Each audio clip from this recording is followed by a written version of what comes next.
Estamos aquí con Sandra Guevara, que de Coimsal viene a acompañarnos para platicarnos de asesoría migratoria. Vamos a platicar un poquitito hoy acerca de cuál tema. Cuénteme. Hoy vamos a hablar de las diligencias necesarias, o sea, sí, determinantes que tiene que hacer toda persona que está bajo un proceso de petición familiar. Ok. Ajá, y esto es importante porque cuando se está bajo un proceso de petición familiar, ya nos dijeron, te inicié la petición familiar como beneficiarios principalmente, que es en el lado que nos vamos a enfocar en la gente que está en El Salvador o en su país de origen. Pues sí es importante que estemos claros que estamos obligados a observar ciertas cosas durante este proceso hasta que se culmine. Por ejemplo, debemos estar pendientes del boletín de visas. A la gente se le olvida esto. Hay un boletín de visas que mensualmente es modificado por parte de la USCIS y ahí se van dando a conocer los avances que van teniendo los diferentes procesos de petición familiar. Es importante que los conozcamos. ¿Por qué? Porque una petición familiar no es un mero paso de tiempo y hasta que me avisen algún día en la vida, entonces voy a poder hacer mi proceso, ¿verdad? Sino que nosotros tenemos que estarlo monitoreando para saber qué avances, qué retrocesos o qué estancamientos se pueden dar, porque esto lleva relacionado una serie de cosas. Por ejemplo, es importante permanecer actualizando la información personal de uno como beneficiario. Por ejemplo, tenemos en el grupo familiar un miembro que está a punto de cumplir 21 años. Muchas veces esto significa que se va a quedar fuera.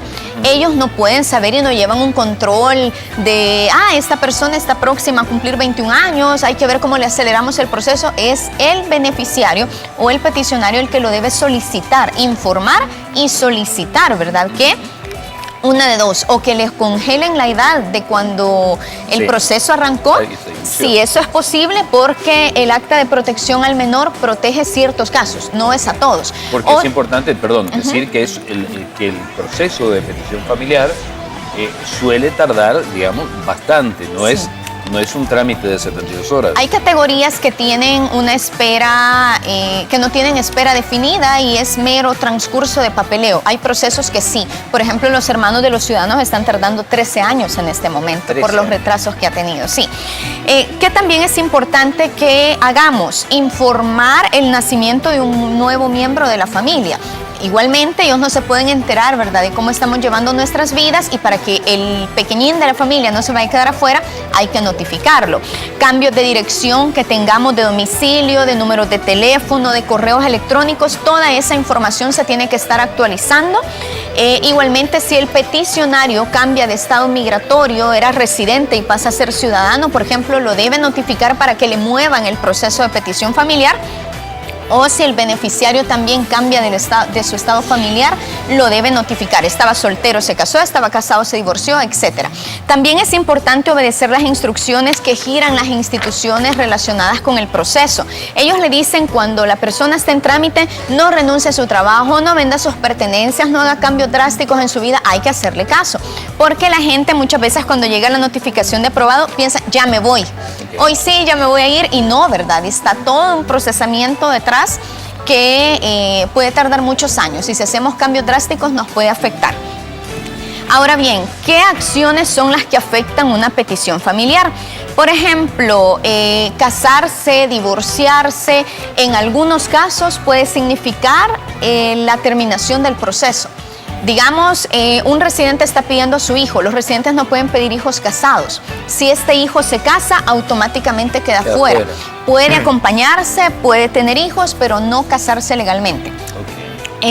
Si el peticionario fallece, esto es equivalente a también la terminación del proceso. Entonces la gente debe estar sabedora de eso. Sí tiene opción de intentar como que apelar y continuar con el caso, pero ya eso es una gestión extra, ¿verdad? Que puede hacer que suceda o puede hacer que no sea aprobado. Que también es importante la falta de evidencia de la relación. Desde el momento en que nos hicieron un proceso de petición familiar, comencemos a documentar todo: las fotos, los documentos de viaje, las remesas familiares, las llamadas, porque eso en algún momento va a servir de evidencia: padre, hijo, esposo, esposa.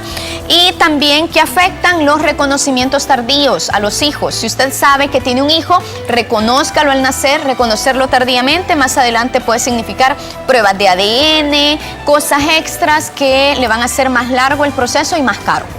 22 759508, paren de comunicarnos con la gente de Coimsal y el sistema de redes que vamos a ver a pie de pantalla. Gracias, Sandra, por comentarnos de esto. Gracias y visiten Coimsal para tener mayor asesoría en el área migratoria, saber de qué se trata. De inmediato nos vamos con el compadre.